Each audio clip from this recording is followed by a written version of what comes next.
Jean-Luc Berthier, vous venez du monde de l'éducation, mais vous êtes aussi un spécialiste des neurosciences. Pourquoi est-il si important que le monde que nous représentons tous les deux ici connaisse ces neurosciences? La réponse est très simple.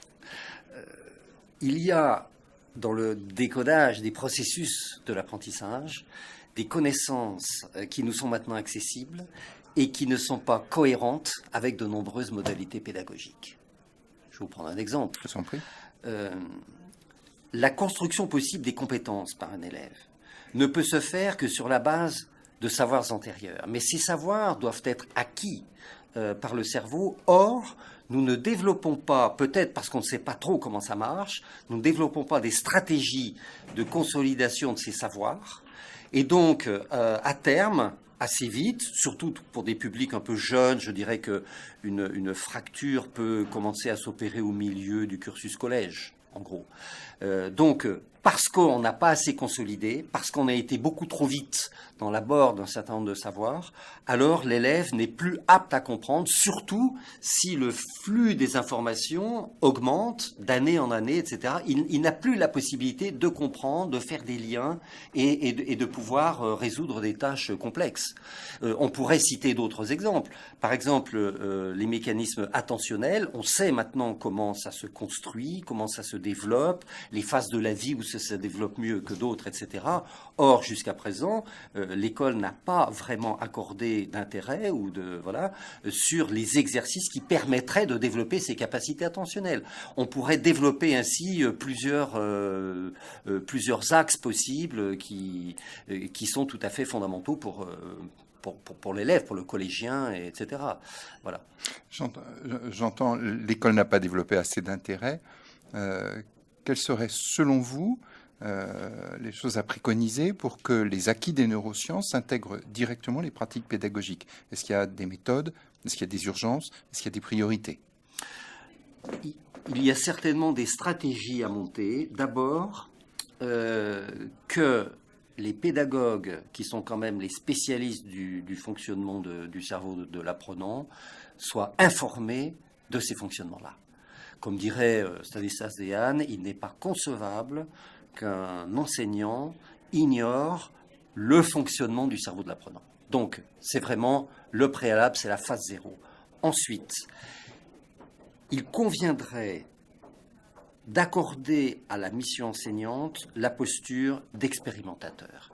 Le professeur n'est plus expérimentateur parce qu'il a une personnalité singulière, parce qu'il a de l'audace, parce qu'il a suffisamment d'autorité. Ça, c'est terminé. Chaque enseignant doit développer des démarches expérimentales dans le sens de la cohérence avec ce que disent les sciences cognitives pour améliorer sa pédagogie et ne pas rester crispé sur des modalités pédagogiques qui sont peu efficaces.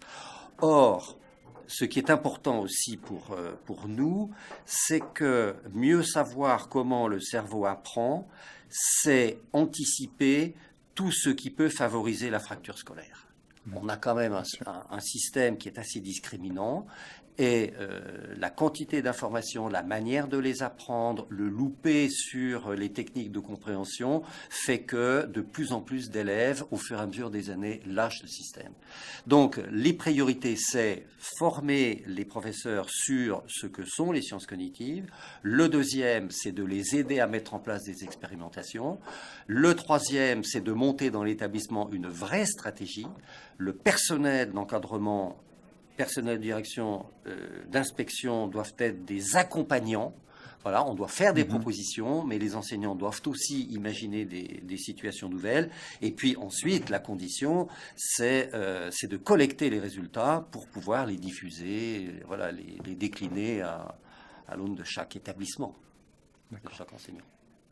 Notre entretien intervient à la fin d'une belle matinée. Je crois qu'on en est tous très heureux. Vous êtes intervenus devant les pôles de compétences disciplinaires de l'Académie, c'est-à-dire les enseignants qui connaissent probablement le mieux les usages pédagogiques du numérique. Est-ce que, de ce point de vue, il y a des recommandations à faire sur la prise en compte de ces acquis des neurosciences par le biais des outils numériques? c'est plus que des recommandations, c'est un besoin très très fort. Si vous voulez, les théoriciens de la cognition sont des chercheurs, des universitaires, etc., qui cherchent dans des domaines extrêmement pointus. Ensuite, ce qui fait défaut dans le système, c'est l'interface entre le monde de la recherche et le monde de la classe. C'est un peu la mission que mon équipe se donne. Sensibiliser, etc., lancer des expérimentations. Mais ensuite, le monde de la cognition va travailler sur les processus d'apprentissage. Et ignore généralement le fonctionnement des outils numériques, les logiciels en place, leurs objectifs, comment on peut les utiliser en classe, etc.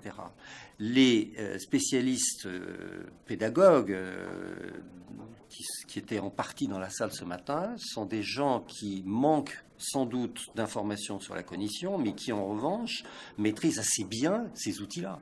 Donc nous avons impérativement besoin de leurs témoignages, de leur plateforme possible d'expérimentation, de voir comment ça marche, qu'ils nous disent il existe ce type de produit avec tel objectif, etc. Donc il faut absolument que le monde de la connaissance sur la cognition rencontre le monde de l'expertise numérique pour qu'on trouve la meilleure adéquation possible pour pouvoir faire monter en charge. Voilà.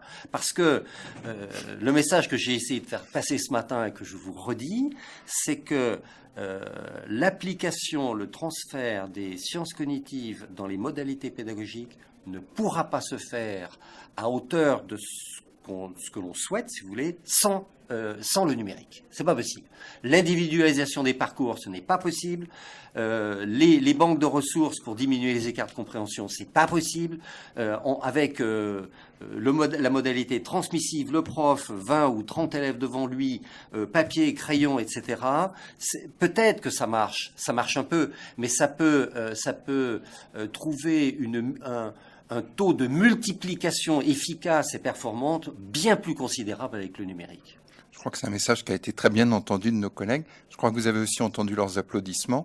C'est une invitation à revenir parmi nous et à développer ce dossier qui est prioritaire pour vous comme pour l'Académie. Je vous remercie. Pourquoi pas, merci beaucoup. Jean-Luc, bonne journée. Merci.